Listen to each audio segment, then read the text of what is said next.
Hello friend, एक बार फिर स्वागत है आपका हमारे YouTube channel NF Khan study में। आज हम बात करेंगे ब्लड के थक्के की कि वो किस प्रकार बनता है, यानी क्लॉटिंग ऑफ ब्लड। जब हमारा हाथ कहीं से कट जाता है या कहीं हमारे शरीर पर चोट लग जाती है तो उसका थक्का कैसे बनता है, तो हम जानते हैं कि थक्का कैसे बनता है। स्टार्ट करते हैं clotting of blood. Clotting of blood यानी रक्त का थक्का या जमना।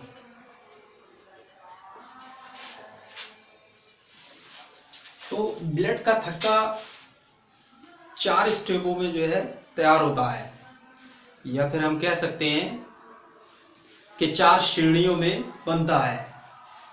तो पहली श्रेणी, जब हमारा हाथ कहीं से कट जाता है तो ब्लड जो है वो निकलना स्टार्ट कर देता है, और जब ब्लड निकलता है तो वह वायु के संपर्क में आ जाता है, और वायु के संपर्क में आते ही जो है वो एक प्रोटीन बनाता है।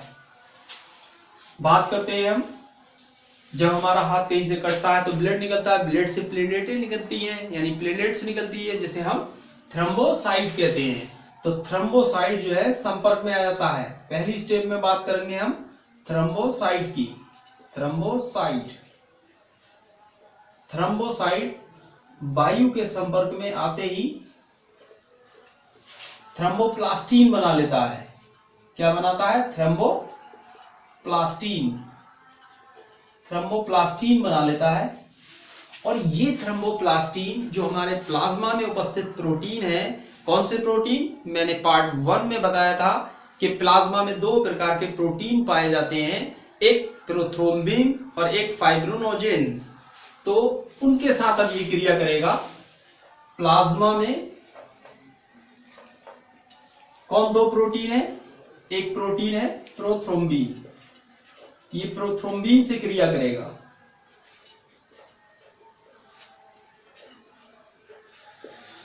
कौन करेगा? थ्रोम्बोप्लास्टिन करेगा। और हमारे शरीर से एक विटामिन के कैल्शियम को उत्पन्न करता है, वो इसके साथ क्रिया कर लेता है। इसके साथ क्रिया करने के बाद थ्रोम्बिन बनाता है, थ्रोम्बिन बना लेता है। ये थ्रोम्बिन जो हमारे प्लाज्मा से दूसरा प्रोटीन उत्सर्जित होता है, फाइब्रिनोजेन। फाइब्रिनोजेन के साथ ये थ्रोम्बिन क्रिया करके क्या बनाता है? फाइब्रिन बना लेता है। अब ये फाइब्रिन जो है हमारे रुधिराणु में उपस्थित WBC और RBC के साथ क्रिया करके एक स्कंध बनाता है। क्या करता है? इस फाइब्रिन के साथ कौन क्रिया करता है? हमारे ब्लड में उपस्थित RBC और WBC के साथ क्रिया करके एक स्कंध बनाता है, जिसे हम बोलते हैं थक्का, या इंग्लिश में इसे क्या कहते हैं? क्लॉट। और इस तरीके से ये जो है 4 चरणों में बनकर तैयार हो जाता है। कितना आसान है इसको बनाना, और याद करने का तरीका देखिए कितना आसान है कि हमारा हाथ जब कट जाता है तो क्या निकलता है? थ्रोम्बोसाइट वायु के संपर्क में आते ही क्या बनाता है? थ्रोम्बोप्लास्टिन बनाता है। और वो थ्रोम्बोप्लास्टिन किसके साथ क्रिया करता है? प्रोथ्रोम्बिन के साथ। जब प्रोथ्रोम्बिन के साथ ये कैल्शियम की उपस्थिति में जब ये क्रिया करता है तो यहां से क्या बचता है, सिर्फ थ्रोम्बीन, थ्रोम्बीन बचता है। अब ये थ्रोम्बीन फाइब्रिनोजेन से क्रिया करके क्या बनाता है, फाइब्रिन, केवल फाइब्रिन बनाता है।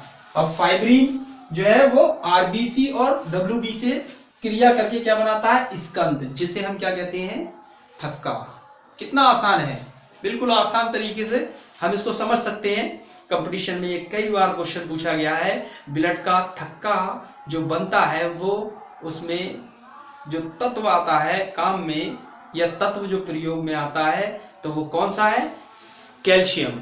कभी कभी ये भी पूछता है कि कैल्शियम कहां से प्राप्त होता है, तो विटामिन के से प्राप्त होता है। तो हम यहां देख लेते हैं कौन कहां से आया, ये भी देख लेते हैं कौन कहां से आया, कहां से आया।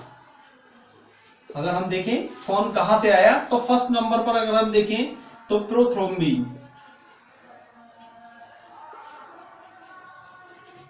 प्रोथ्रोम्बिन की बात करें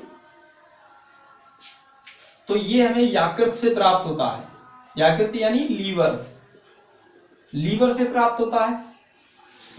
अब दूसरा थ्रोम्बोप्लास्टिन, थ्रोम्बोप्लास्टिन, जो थ्रोम्बोप्लास्टिन है वो हमारा कहां से प्राप्त होता है। अब देखिए मैंने बताया था थ्रोम्बोसाइट वायु के संपर्क में आके क्या बनाता है, थ्रोम्बोप्लास्टिन बनाता है। अगर वो वायु के संपर्क में आ रहा है तो क्या आ रहा है, थ्रोम्बोसाइट। और थ्रोम्बोसाइट क्या है, रक्त बिंबाणु, हिंदी में कहते हैं रक्त बिंबाणु। तो ये कहां से प्राप्त होता है, रक्त बिंबाणु से, रक्त बिंबाणु, बिंबाणु से प्राप्त होता है। अब बात करते हैं तीसरे नंबर की, कि तीसरे नंबर पे है फाइब्रिनोजेन। क्या चीज है, फाइब्रिनोजेन। फाइब्रिनोजेन जो होता है वो रक्त प्रोटीन होता है। तो इसका नाम क्या है, रक्त प्रोटीन, रक्त प्रोटीन है, यानी रक्त का ये प्रोटीन है। और चौथी कंडीशन में हमारे पास है कैल्शियम, Ca, यानी कैल्शियम। कैल्शियम की बात करें तो ये कैल्शियम कहां से प्राप्त होता है, विटामिन, विटामिन के से प्राप्त होता है, विटामिन के से प्राप्त होता है। तो यहां पर हमने जाना कि ब्लड जो है वो किस कंडीशन में तैयार होता है, ब्लड का थक्का बनना। तो वीडियो को अच्छी लगे अगर तो उसको शेयर कीजिए और सब्सक्राइब कीजिए, जिससे हम आगे चल के और अच्छी वीडियो बना सकें। ठीक है, लाइक करना वीडियो को।